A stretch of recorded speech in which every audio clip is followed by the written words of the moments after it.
बऱ्याचदा संसारामध्ये आपल्याला विसंगती बघायला भेटते। विसंगती म्हणजे कशी माहिती आहे का? नवरा परमार्थिक आहे पण पत्नी परमार्थच करू देत नाही, याला विसंगती म्हणतात। उलटही असू शकतं, पत्नी परमार्थिक आहे पण पती परमार्थ करू देत नाही, ही संसारातली विसंगती। आणि जिथे विसंगती आली तिथे परमार्थ होऊ शकत नाही। एकदा काय झालं माहिती आहे का? एका गावामध्ये एक जोडपं राहत होतं आणि त्या जोडप्यामध्ये असं होतं, हा जो होता ना हा वारकरी होता, त्याच्या गळ्यात माळ होती, त्याला प्रचंड परमार्थाचा छंद होता, सारखं देवाचं भजन। पण देवाचं नाव घेतल्याच्या नंतर हिला राग यायचा, ही शिवे द्यायची मालकाला, काही बोलायची वाईट वक्त। ही संसारातली विसंगती आहे महाराज। एकदा वारीचे दिवस जवळ आले आणि हा म्हटला, अगं ह्या वर्षी मला वारीला जायचंय बरं का। ही म्हणली अजिबात जमणार नाही, कामं पडलेत मरणाचे, शेतात कामं आहेत, तुम्हाला अजिबात जमणार नाही। तो म्हटला, अगं शेतातले सगळे कामं करतो पण मला वारीला तर जाऊ दे। ठीक आहे म्हटले, आधी शेतातले कामं। महाराजीनं इतके कामं सांगितले त्याला। आता शेतात काय काय काम असते, मला काय अनुभव नाही येत का? काय म्हणतात, नांगरणी, पेरणी, खुरपणी, लावणी, हे सगळे काम तिनं एक एक एक एक एक एक काम नवऱ्याला सांगितलं, हे करा ते करा, हे करा ते करा।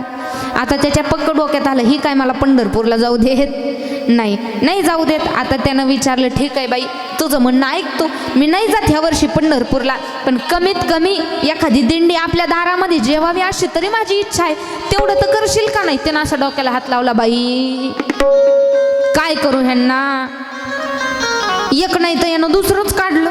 ठीक आहे म्हटली, वर म्हटली, ठीक आहे एक दिंडी आपण आपल्या दारात जेव घालून। एक सांगू, ज्यावेळी आपल्या दारामध्ये एखादा वैष्णव जेवतो, एखादा वारकरी आपल्या दारामध्ये भोजन करतो ना, तो वारकरी आपल्याला एवढा मोठा आशीर्वाद देतो। एखाद्याच्या भाळावरती चंदनाचा टिळा आहे, गळ्यामध्ये पवित्र तुळशीची माळ आहे, हातामध्ये भगवी पताका आहे, आणि असा व्यक्ती जर फक्त राम कृष्ण हरी आपल्या दारामध्ये भरला ना, लगेच आतमधून तांब्याभर पाणी येतं। ही वारकऱ्याची ताकद आहे महाराज। वारकऱ्याला माणसानं कधी कमी समजू नये, कधीच कमी समजू नये वारकऱ्याला। म्हणून महाराज सुद्धा भगवंताला विनंती करतात, देवा मला कीर्तनकार करू नको, प्रवचनकार करू नको, कथाकार करू नको, मला भक्त करू नको, भक्त कर परंतु मला काय कर, मला वारकरी कर। आणि मी वारकरी होईल आणि काय करील, होय होय वारकरी, पाहे पाहे रे पंढरी, मी वारकरी होईल। कारण वारकऱ्यात जेवढी ताकद आहे तेवढी ताकद दुसरी कोणामध्ये नाही महाराज। म्हणून आपल्या दारात आलेला वारकरी विनमुख आपल्या घराच्या बाहेर जाता कामा नाही, याची दक्षता आपण घेतली पाहिजे। हा म्हणला आपण आपल्या दारामध्ये वारकरी जेव घालू, ती म्हणली ठीक आहे। आता आली बा दिंडी, ज्ञानोबा तुकाराम करत दिंडी आली याच्या दारात, आणि दिंडी आल्याच्या नंतर हिनं काय सांगितलं, आपल्या घरातलं सामानच संपलं म्हणली।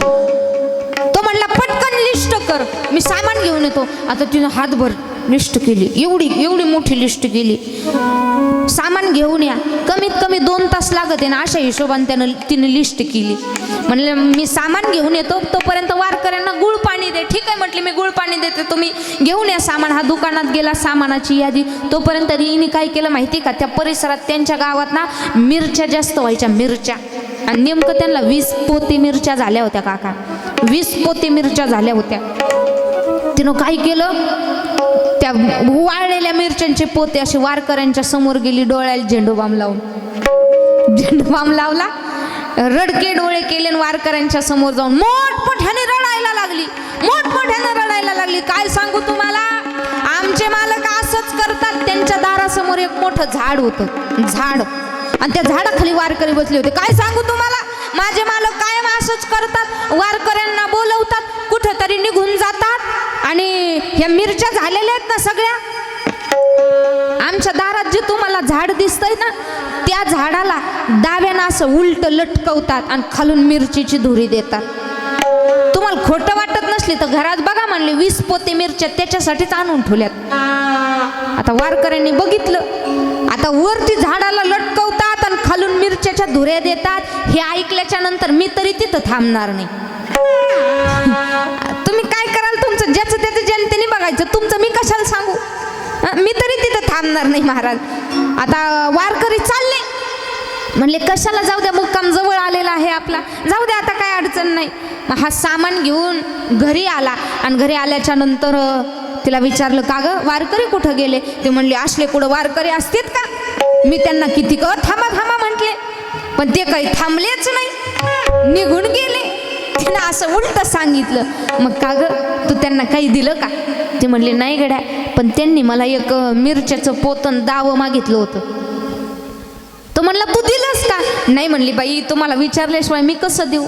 यानं काय केलं, खांद्यावर एक मिरच्याचं पोतं टाकलं, हातात दावं घेतलं आणि ते वारकऱ्यांच्या पाठीमागं पळायला लागलं. थांबा थांबा, मी मिरच्याचं पोतं घेऊन आलोय, मी दावं घेऊन आलोय, थांबा थांबा. आता हे बघितल्याच्या नंतर माझ्या गळ्यात विना जरी असलं तरी मी असं विना सोडून पळून बाबा पुढं, पण तिथं थांबणार नाही, नाही थांबणार. संसारातली विसंगती आहे महाराज. आणि जिथे विसंगती आली ना, विसंगतीचा विषय श्रीमद भागवतामध्ये फार सुंदर सांगितला. धुंदुली आणि आत्मदेवाची कथा सांगितली. आत्मदेव हे ब्राह्मण होते आणि धुंदुली ही राक्षसीन होती. संसारातली विसंगती आहे. एक परमार्थिक आहे तर दुसरा परमार्थ करू देत नाही, याला संसारातली विसंगती म्हणतात.